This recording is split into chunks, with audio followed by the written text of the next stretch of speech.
ចំដឹកជូនអតិជនហើយសង្កសី ISIPU ខាមញោម100គឺយើងហៅថាពណ៌ទឹកប្រាក់នេះខាមញោម100ពណ៌ទឹកប្រាក់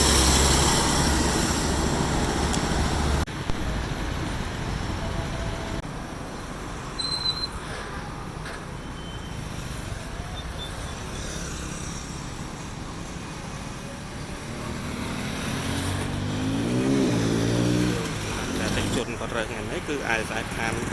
ញោម100កម្រាស់ 4C ប្រាស្នោគឺ2ហ៊ុនផ្ទៃបាតខាងលើគឺបាតសង្កសី150